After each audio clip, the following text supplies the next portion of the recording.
Class 10th maths हम लोग देख रहे हैं सर्कल्स के बारे में। क्लास 9th में आप लोग सर्कल के बारे में पढ़ चुके हैं। पीछे से थोड़ा रिवीजन करवाते हुए हम लोग क्लास 10th का टेंजेंट ऑफ सर्कल्स पढ़ेंगे। सबसे पहले देखते हैं कि क्लास 9th में जो हम लोग पढ़े थे थ्योरम, उसके बारे में। उसमें बताया था, पहला थ्योरम था इक्वल कोट्स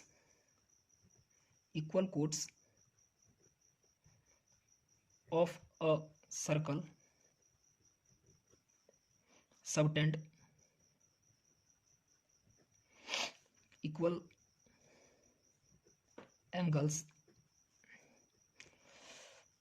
एट सेंटर। इसमें बता रहा है क्या कि कोई सर्कल है, इस सर्कल में दो इक्वल कोट्स हैं, एक ए बी और दूसरा सी डी। जब दो इक्वल कोट्स दिया रहेगा तो बता रहा है जो सेंटर पर जो एंगल बनेगा, सेंटर पे एंगल कैसे बनेगा, तो ओ को ए से ज्वाइन करते हुए डी तक ले जाइए और सी को ओ से ज्वाइन करते हुए बी तक ले जाइए। तब जो हम देख रहे हैं कि सेंटर पे दोनों तरफ से एंगल बन रहा है, एंगल सी ओ डी और एंगल ए ओ बी, ये दोनों एंगल एक दूसरे का इक्वल होगा। इसके लिए हम लोगों को पता होना चाहिए कि दो कोट ए बी जो होगा वो सी डी के इक्वल होगा। जब ए बी सी डी के इक्वल होगा, दो कोट्स एक दूसरे के इक्वल होंगे, तो सेंटर पर जो एंगल बनेगा एंगल ए ओ बी वो इक्वल होगा एंगल सी ओ डी के।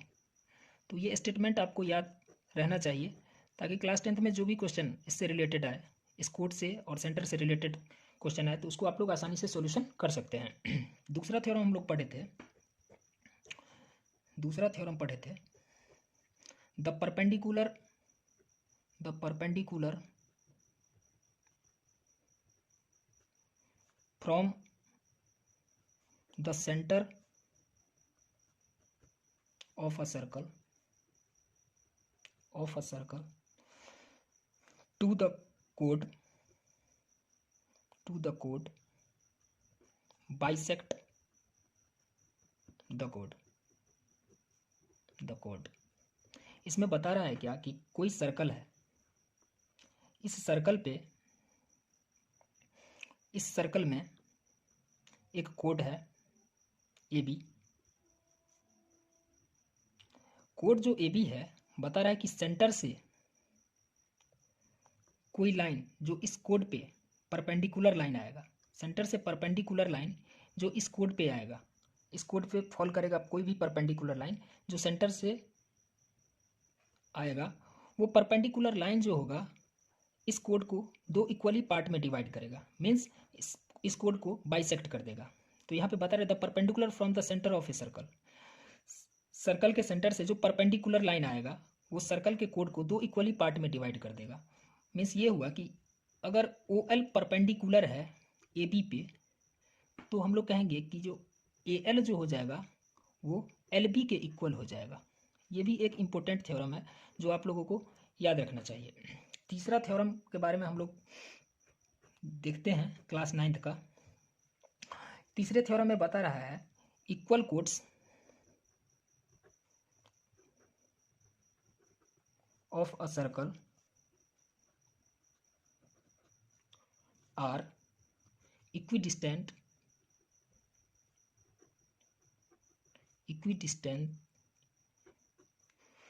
From the centre. इसमें बता रहा है कि कोई सर्कल है और इस सर्कल में दो इक्वल कोट्स हैं, एक ए बी दूसरा सी डी, ये दो इक्वल कोट्स हैं। तो बता रहा है कि ये जो सेंटर है, सेंटर से ए बी का जितना डिस्टेंस होगा सेम उतना ही डिस्टेंस सेंटर से इस सी डी का भी होगा। यहाँ पे इस पॉइंट को एल से डिनोट कर देते हैं और इसको एम से डिनोट कर देते हैं। तो हमारा स्टेटमेंट बता रहा है कि जब ए बी इक्वल हो जाएगा सी डी के, तो ओ एल जो होगा वो इक्वल हो जाएगा ओ एम के। फिर से समझ लेते हैं।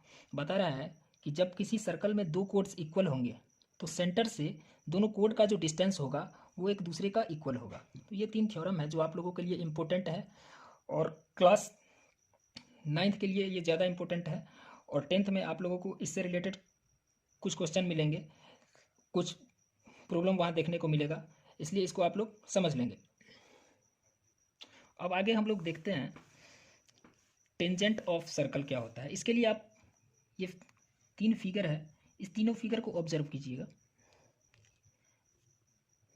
तीनों सर्कल ही है। अब यहाँ पे देखना है क्या कि इस सर्कल के बाहर से एक लाइन क्रॉस कर रहा है। तो ये जो लाइन बाहर से क्रॉस कर रहा है इस सर्कल के, इस लाइन को हम लोग कहेंगे आउटर साइड ऑफ सर्कल या आउटर लाइन ऑफ सर्कल। अब ये एक सर्कल है, इस सर्कल में हम क्या करेंगे कि एक ऐसा लाइन ड्रॉ करेंगे जो इस सर्कल को अंदर से इंटरसेक्ट करे। इस सर्कल को अंदर से जो इंटरसेक्ट करेगा लाइन, इस लाइन को हम लोग ए बी से डिनोट कर देते हैं, और इस सर्कल को ये सी पॉइंट और इस डी पॉइंट पे इंटरसेक्ट कर रहा है। तो हम लोग कहेंगे कि ये जो ए बी लाइन है, ये ए बी लाइन सेकेंट है। सेकेंट क्यों है? क्योंकि जब भी किसी सर्कल को कोई लाइन अंदर से इंटरसेक्ट करता है तो हम उस लाइन को सेकेंट कहते हैं। तो इस लाइन को सेकेंट ऑफ सर्कल कहा जाएगा, सेकेंट ऑफ सर्कल।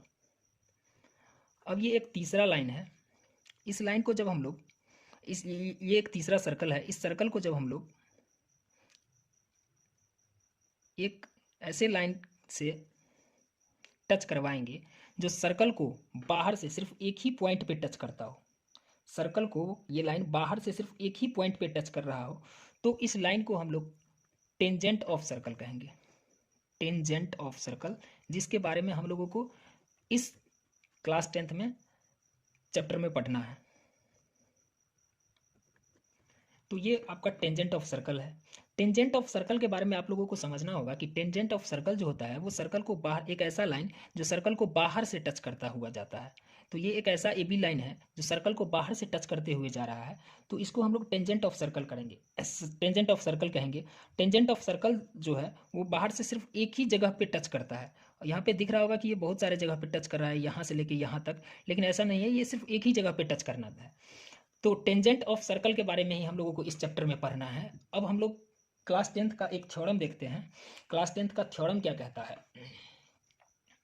देखते हैं हम लोग। थ्योरम थ्योरम बता रहा है, इसका स्टेटमेंट है, क्लास 10th थ्योरम 1 है, टेंजेंट से रिलेटेड बता रहा है कि the tangent at any point of circle is perpendicular to the radius through the point of contact.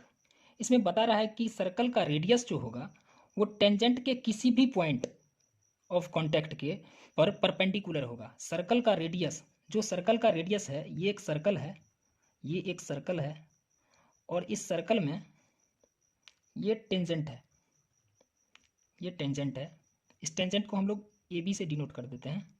तो बता रहा है कि सर्कल का जो रेडियस होगा, ये जो सर्कल का रेडियस है वो टेंजेंट के किसी भी पॉइंट ऑफ कॉन्टैक्ट पे, जो टेंजेंट का पॉइंट ऑफ कॉन्टैक्ट यहाँ पे है, इस पॉइंट ऑफ कॉन्टैक्ट पे परपेंडिकुलर होगा सर्कल का रेडियस। ये प्रूफ करने के लिए कह रहा है। फिर से हम लोग समझ लेते हैं थ्योरम क्या कह रहा है। The tangent of at any point of circle is perpendicular to the radius through the point of contact. Circle का रेडियस जो होगा वो टेंजेंट के किसी भी पॉइंट ऑफ कॉन्टैक्ट पे परपेंडिकुलर होगा। ये हमें प्रूफ करना है। इसे प्रूफ करने के लिए सबसे पहले हम लोगों को गिवन लिखना होगा कि गिवन में क्या पता है, दिया हुआ क्या है। तो हम लोग देख रहे हैं कि यहाँ पे दिया हुआ है अ circle with centre O and a tangent AB meet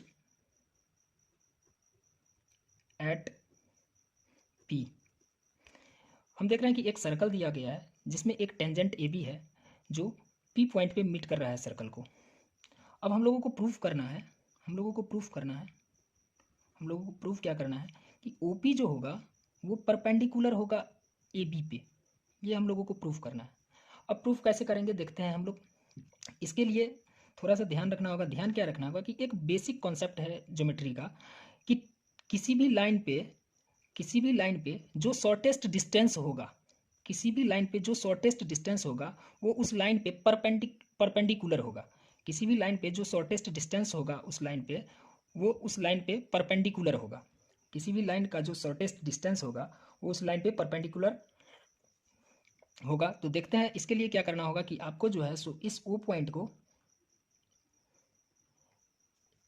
इस ए बी लाइन से ज्वाइन कर देना है, और यहाँ पे आपको कुछ भी क्यू से इसको डिनोट कर देते हैं। जहाँ पे ये सर्कल के जिस पॉइंट पे कट कर रहा है इसको एम से डिनोट कर देते हैं। तो हम लोग देख रहे हैं क्या कि ये एक ट्राइंगल बन गया है। वैसे इस ट्राइंगल में हम लोगों को कुछ करना नहीं है, हम लोग कंपेयर करते हैं कि ओपी जो है वो सर्कल का रेडियस है, उसी तरह से ओ एम जो है वो भी सर्कल का रेडियस ही है। तो हम लोग कह सकते हैं कि ओ एम जो होगा वो ओ क्यू से छोटा होगा, क्योंकि ओ एम का डिस्टेंस और ओ क्यू का डिस्टेंस दोनों में डिफरेंस है। हम लोग कह सकते हैं, प्रूफ यहाँ लिखेंगे, प्रूफ हम लोग कह सकते हैं कि ओ एम जो होगा वो लेस देन होगा ओ क्यू से। और हम लोग जानते हैं कि ओ पी जो है, ओ पी जो है वो इक्वल है ओ एम के। तो इस तरह से हम ये भी कह सकते हैं कि ओ पी भी जो होगा वो लेस देन हो जाएगा ओ क्यू से। तो हम लोगों को तो एक बेसिक कंसेप्ट पता है कि इस लाइन पे जो शॉर्टेस्ट डिस्टेंस होगा, इस लाइन पे जो भी शॉर्टेस्ट डिस्टेंस होगा किसी भी पॉइंट से, वो परपेंडिकुलर लाइन होगा। तो हम लोग यहाँ पे देख रहे हैं कि ओ पी जो है वो छोटा है, और इसी लाइन पे जो एक लाइन ओ क्यू आया हुआ है ये ओ पी से बड़ा है, ओ क्यू ग्रेटर देन है ओ पी, और ओ पी छोटा है ओ क्यू से। तो हम लोग कह सकते हैं so O P is the shortest distance of tangent AB। thus OP जो हो जाएगा वो परपेंडिकुलर हो जाएगा AB पे। तो यही आपका थ्योरम था जिसे प्रूफ करना था। फिर से समझ लेते हैं। इसमें बता रहा है कि सर्कल का जो रेडियस होगा वो टेंजेंट के किसी भी पॉइंट ऑफ कांटेक्ट पे परपेंडिकुलर होगा। तो हम लोग देख रहे हैं कि ओपी जो है वो सर्कल का रेडियस है, और ये ओपी रेडियस जो है बाद में चल के इस ए बी जो कि लाइन है टेंजेंट का, इस लाइन पे परपेंडिकुलर हो गया है। इसके लिए हम लोगों को पता है कि एक सर्कल दिया गया है जिसमें ए बी जो है वो टेंजेंट है। हम लोगों को प्रूव करना है ओपी जो है वो परपेंडिकुलर है ए बी पे, ओपी जो है वो ए बी पे परपेंडिकुलर है। तो हम लोग यहाँ पे ध्यान देंगे, हम लोग ये एक बेसिक कॉन्सेप्ट ज्योमेट्री का क्या है कि बेसिक कॉन्सेप्ट यही है कि इस लाइन पे जो भी शॉर्टेस्ट डिस्टेंस होगा वो परपेंडिकुलर लाइन होगा। तो इस चीज़ को मैंने प्रूफ कर दिया है कि इस लाइन पे ओपी जो है वो शॉर्टेस्ट डिस्टेंस है, ओपी का डिस्टेंस जो है इस लाइन पे शॉर्टेस्ट है। तो जब ओपी शॉर्टेस्ट डिस्टेंस पे होगा तो इसलिए ओपी जो हो जाएगा वो ए बी पे परपेंडिकुलर हो जाएगा। अब नेक्स्ट थ्योरम हम लोग देखते हैं। नेक्स्ट थ्योरम है, बता रहा है क्या कि स्टेटमेंट इसका, the length of tangent drawn from an external point to a circle are equal. कह रहा है कि सर्कल के एक्सटर्नल से, जो सर्कल के बाहर से जो टेंजेंट होगा, सर्कल के बाहर से जो टेंजेंट होगा उसका लेंथ एक दूसरे के इक्वल होगा। सर्कल के बाहर से जो टेंजेंट ड्रॉ किया जाएगा वो टेंजेंट जो होगा वो एक दूसरे के इक्वल होगा। ये हम लोगों को प्रूफ करना है। तो इसके लिए हम लोगों को सबसे पहले गिवन लिख लेना है, तो गिवन में हम लोगों को बता रहा है कि a circle with centre O and two tangent PQ and PR। दो टेंजेंट है PQ और PR, तो PQ जो होगा वो PR के इक्वल होगा। ये हम लोगों को प्रूफ करना है। यहाँ पे बता रहा है कि सर्कल के एक्सटर्नल से, सर्कल के बाहर से जो टेंजेंट ड्रॉ किया जाता है वो एक दूसरे का इक्वल होता है। इसके लिए हम लोगों को सबसे पहले प्रूफ क्या करना है वो लिख लेते हैं। प्रूफ हम लोगों को करना है प्रूफ कि PQ जो होगा वो इक्वल होगा PR के। बहुत आसान थ्योरम है, एक बार आप लोग वीडियो देखिएगा फिर समझ जाइएगा। इसके लिए कंस्ट्रक्शन करना होगा। कंस्ट्रक्शन में क्या करना होगा देखते हैं कि ओ को जो है वो ओ पॉइंट जो है उसको क्यू से ज्वाइन कर दीजिएगा, जो कॉन्टैक्ट पॉइंट ऑफ टेंजेंट है वहाँ से सेंटर को, और contact point of tangent are जो है इसको भी सेंटर से ज्वाइन कर देना है इस तरह से। इस तरह से ज्वाइन करने के बाद पी को उससे ज्वाइन कर देना है। तो हम लोग लिखेंगे join O Q O R and O P. एक चीज़ जो हम लोग जानते हैं वो पिछले थ्योरम में हम लोग ने देखा था कि टेंजेंट पे सर्कल का जो लाइन सेगमेंट होता है वो 90 डिग्री का एंगल बनाता है। सर्कल का रेडियस जो होता है, सर्कल का रेडियस जो होता है वो टेंजेंट पे 90 डिग्री का एंगल बनाता है। तो हम लोग लिख सकते हैं यहाँ पे कि ओ क्यू जो होगा, प्रूफ लिखते हैं, प्रूफ में लिखते हैं, प्रूफ में O Q perpendicular P Q and O R perpendicular P R. क्यों? तो यहाँ पे हम लोग रीजन लिख सकते हैं, radius of circle perpendicular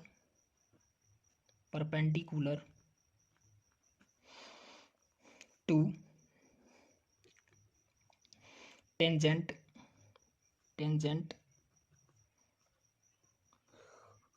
to tangent of point of contact,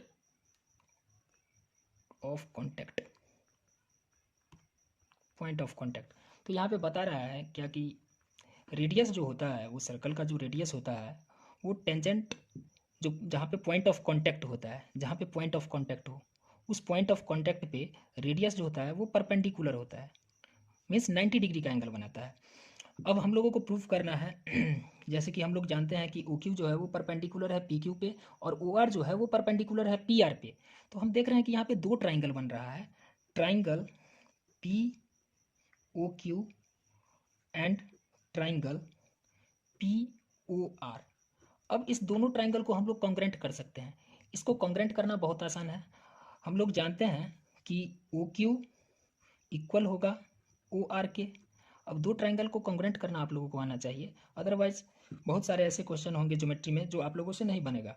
सो यहाँ पे हम देख रहे हैं कि दो ट्राइंगल इस तरह से है, जिसमें दो ट्राइंगल का जो ये कोरस्पॉन्डिंग साइड ओ आर और ओ क्यू है वो इस सर्कल का रेडियस है। तो हम लोग कह सकते हैं कि सर्कल का रेडियस जो होता है वो एक सारा रेडियस सर्कल में एक दूसरे का इक्वल होता है। तो ओ क्यू जो हो जाएगा वो ओ आर के इक्वल हो जाएगा रेडियस। इसी तरह से हम लोग कह सकते हैं कि यहाँ पे हम देख रहे हैं कि जो ओ क्यू रेडियस है इस टेंजेंट पे 90 डिग्री का एंगल बना रहा है, और इधर से इस ट्राइंगल पी ओ आर में ओ आर रेडियस जो है वो भी 90 डिग्री का एंगल इस पी आर टेंजेंट पे बना रहा है। तो हम लोग कह सकते हैं कि एंगल पी क्यू ओ जो होगा वो इक्वल होगा एंगल पी आर ओ के। क्यों? क्योंकि ये परपेंडिकुलर लाइन है और परपेंडिकुलर लाइन 90 डिग्री का एंगल बनाते हैं। अब हम लोगों को पता है कि ये ओपी एक ऐसा लाइन है जो दोनों में कॉमन है, दोनों ट्राइंगल के लिए ये ओपी लाइन है। तो हम लोग कह सकते हैं कि OP equal to OP common. इस तरह से ट्राइंगल पी ओ क्यू जो हो जाएगा वो कॉन्ग्रेंट हो जाएगा ट्राइंगल पी ओ आर के। और हम लोगों को पता है कि जब दो ट्राइंगल एक दूसरे के कॉन्ग्रेंट हो जाते हैं तो उसका कोरेस्पॉन्डिंग पार्ट जो होता है वो इक्वल होना शुरू हो जाता है। तो यहाँ से हम लोग कह सकते हैं कि ट्राइंगल पी ओ क्यू का पी क्यू और ट्राइंगल पी ओ आर का पी आर साइड जो होगा वो भी एक दूसरे का इक्वल हो जाएगा। और पूछा जाएगा क्यों, तो हम लोग बताएंगे सीपीसीटी से, corresponding part of congruence triangle. ये हम लोगों को बताता है corresponding part of congruence triangle कि जब दो ट्राइंगल एक दूसरे के कॉन्ग्रेंट हो जाएंगे तो उनके बाकी का जो कॉरेस्पॉन्डिंग पार्ट होगा, चाहे वो एंगल हो या फिर साइड हो, वो भी एक दूसरे के इक्वल हो जाते हैं। तो वहाँ से हम लोग लिख सकते हैं कि ट्राइंगल पी ओ क्यू और ट्राइंगल पी ओ आर जब एक दूसरे का कॉन्ग्रेंट हो गया है तो ट्राइंगल पी ओ क्यू का पी क्यू और ट्राइंगल पी ओ आर का पी आर जो कॉरेस्पॉन्डिंग साइड एक दूसरे का है वो भी एक दूसरे के इक्वल हो जाएंगे। और हम लोगों को प्रूफ भी यही करना है कि पी क्यू जो है वो पी आर के इक्वल है। तो इस तरह से ये थ्योरम भी आपका प्रूफ हो गया। तो इसको आप लोग नोट कर सकते हैं।